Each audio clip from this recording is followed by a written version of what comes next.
અગ્રવાલ જંબુસર મીઠા ઉદ્યોગ એસોસિએશન તરફથી કલેક્ટરને આવેદનપત્ર આપવા આવ્યા છે કે અમારે જંબુસરમાં ઓછામાં ઓછા 70થી 72 મીઠા ઉદ્યોગ આવેલું છે અને અત્યારના હાલ વરસાદની સિઝનમાં એમએ સિઝન બંધ હોય છે અને મીઠાનો સ્ટોક થઈ ગયો છે. તે ઉપરાંત અત્યારે દાદર બ્રિજ બંધ થવાથી અમારો મીઠાનું વહન બંધ થઈ ગયું છે.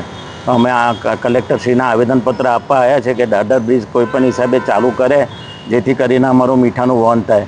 ત્યાંથી 10 ગાડી અને આ બાજુથી 10 ગાડીનું વહન કરે એટલે અમારે ગાડીવાળાઓને બી જો રોજીરોટી મળે.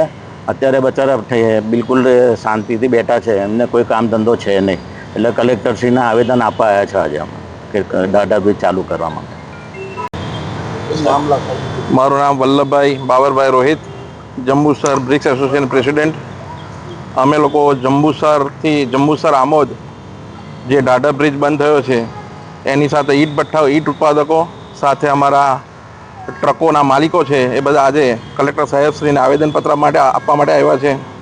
દાદર બ્રિજ જે બંધ થયો છે એને વૈકલ્પિક વ્યવસ્થા જે આપી છે એ અમને બહુ લાંબી દૂર પડે છે. એની અંદર લગભગ 80થી 125 કિલોમીટરનો ફેરવો થાય છે. એની અંદર અમને ટ્રક માલિકોને 4200થી 4500 રૂપિયાનું ભારણ, ડીઝલ ને બધું વધી ગયું છે, ટોલટેક્સ વધી ગયો છે.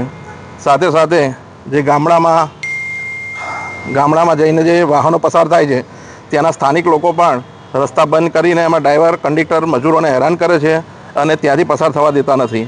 તેથી લઈને અમારું કરજણ થઈને અમે ફરીને ભરૂચ પહોંચીએ છીએ ત્યારે 125 કિલોમીટરનું અમારું અંતર 80થી 125 કિલોમીટર વધી જાય છે.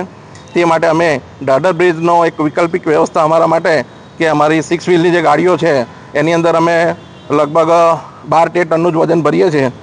એટલી વાહનોને આવવા જવા દેવા માટે કોઈક વ્યવસ્થા અમને કરી આપે એટલા માટે આજે અમે જંબુસર ઈંટ ઉત્પાદક મિત્રો, મીઠા ઉદ્યોગવાળા અને ટ્રકના જે માલિકો છે એ આજે આવેદનપત્ર આપવા માટે આવ્યા છે.